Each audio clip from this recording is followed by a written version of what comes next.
Hey all, Scott here. In my spare time, I like to pit two entities picked at random against each other. Let's see what the first fighter is. Okay, it's gonna be myself, guilty as charged. Let's see who's next. Okay, Gizmondo widescreen. I already compare myself enough to that every day. What's the category we're fighting in? This isn't even Gizmondo widescreen's first win. The Wii U actually released. What did you do today? 250 games/babies are born every minute. They're both puzzling industries. But because of how many games start development, it's fair to expect a good chunk of them to never reach completion. Game projects get canceled. It happens. They're such complicated pieces of media that sometimes things just end up failing to come together. But if games are so complicated, how complicated are the cartons you play them on? Listen, I'm not trying to downplay how difficult video games are to work on, but the video game consoles themselves, that's a whole different story. To successfully create a video game platform, a company has to talk to hundreds of other companies to see what they want out of gaming hardware, make deals, get games to come to the platform, get exclusive games in development, advertise the system itself alongside the games for it, create unique features, menu systems, all for a reasonable price. Developing a game system not only requires the creation of hardware, but fundamentally requires getting multiple other games in development, and because of that, not a lot of people make game systems as a hobby. I mean, EA could probably put out their own platform if they wanted to, but I have multiple questions, and they're all, why would they do that? There's a reason only 3 big console manufacturers exist now, and whenever somebody else tries to enter the ring, everybody can't stop laughing. It is incredibly risky to create a video game platform. With how much money has to get poured into not only creating the hardware, but funding exclusive game development, it's obvious why it's a 3-man game. But that's not to say others haven't tried or the big guys haven't attempted to launch other consoles with plans falling through. Canceled game consoles are some of the most elusive portions of video game history.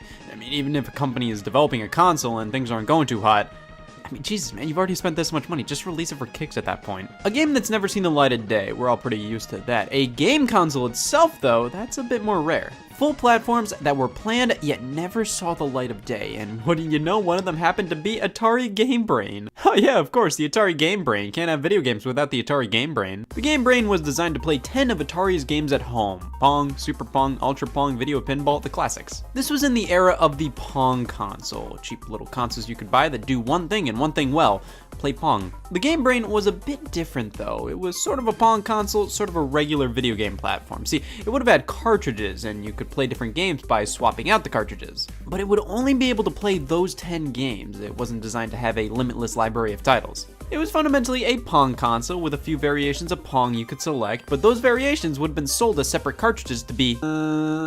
They decided against releasing the system because, I mean, the Atari 2600 was already out at that point. Who wanted this? Well, Atari was not one to shying away from releasing game consoles because around this time they were developing a handheld system, the Atari Cosmos. The big selling point of this thing was going to be its holographic display. It was 1981. From what I could gather, the Cosmos had only 9 games planned for it, and all of them were pretty much programmed into the system itself, kind of like the Game Brain. The cartridges you would use to activate the games contained the holograms, which I believe were pretty much those 3D looking pictures that move when you do. So one of the games was Asteroids. I believe you'd be playing Asteroids with a 3D looking picture in the background. Well, at least it wasn't the Intellivision 3. There's a reason these two things never came together. The Intellivision, Mattel's competitor to the Atari 2600, had a phone controller. It'll always have that against me. The Intellivision 2, Mattel's answer to fan demands for another Intellivision. It was a cheaper version of the Intellivision. I love their use of 2. But the Intellivision 3 was supposed to be a true successor, like a next-gen system. What the hell was the point of calling this one 2? But no, the Intellivision 3 wasn't the real next-gen system. That was going to be the Intellivision 4. Intellivision 3 was just to hold consumers over until that fateful day. I have specifically thought to myself, I will never legitimately say this, but Mattel lost their minds. Let's go back to Atari. You ever use the Atari 2600 and say, I wish it would sit on my lap?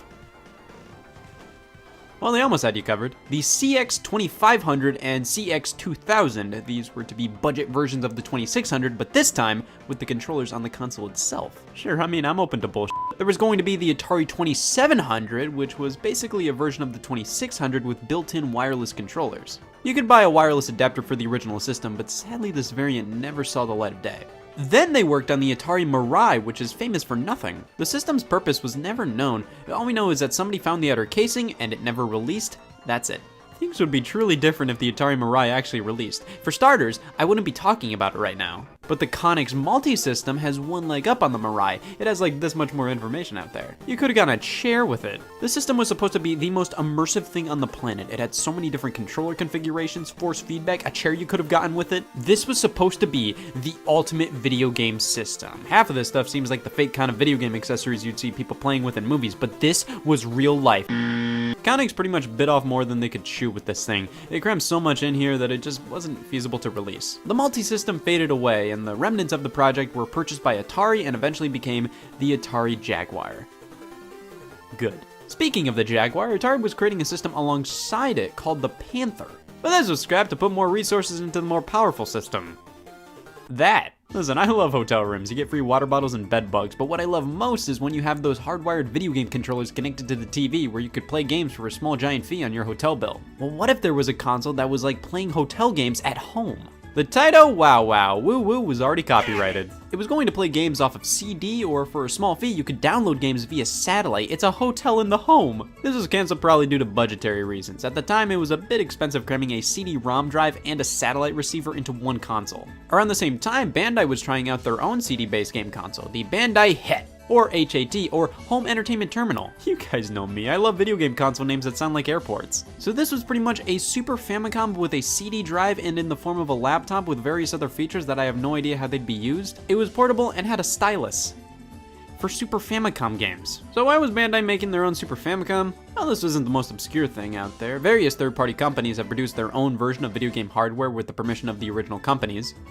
But that's the thing, I don't think Nintendo wanted this. A Super Famicom you could use a stylus on. Yeah, you can also play it on the bus, I guess. And that brings us to one of the most well-known canceled game consoles of all time, or in this case, add-ons. Sega released the Sega CD add-on for the Sega Genesis. CDs were the future, after all. Nintendo looked at that and said, oh man, we need to f*** up too. They partnered with Sony to make the SNES CD, an add-on for the Super Nintendo that would be able to play games off of a CD. After Nintendo reread their contract with Sony, it was lame, so they partnered with Philips instead for this imaginary CD add-on that never came out. That's the excuse everybody gives when they're hiding something. The SNES CD add-on never came out, regardless of it being manufactured by Sony or Philips, but through the initial first partnership, Sony created their own version of the SNES with the CD add-on built in, the Nintendo PlayStation. Well, thank God Nintendo killed the deal with Sony. They definitely saved some money by not releasing a CD add-on and instead created their biggest competitor ever, who they've consistently lost to time and time again. At least it didn't make the Atari Jaguar Duo. Oh my God, Atari, piss out. Atari reigned supreme in terms of most unreleased shit.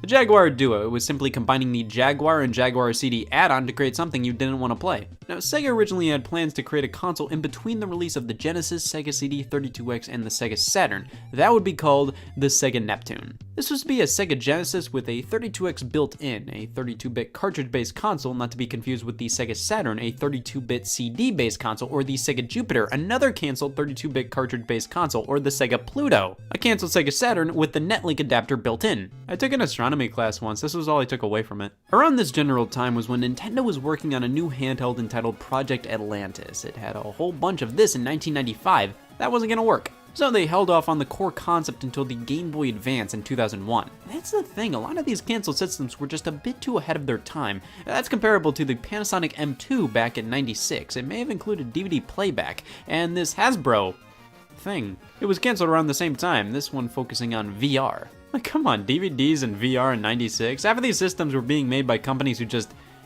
couldn't do stuff like that. Cutting edge graphics. Hasbro. All these handhelds never came out because, yeah, I mean, handhelds may have been an easier investment than big boy home consoles, but Nintendo cornered the handheld market. Get out of here, Nano Gear. The Infinium Phantom, a console for playing PC titles. What?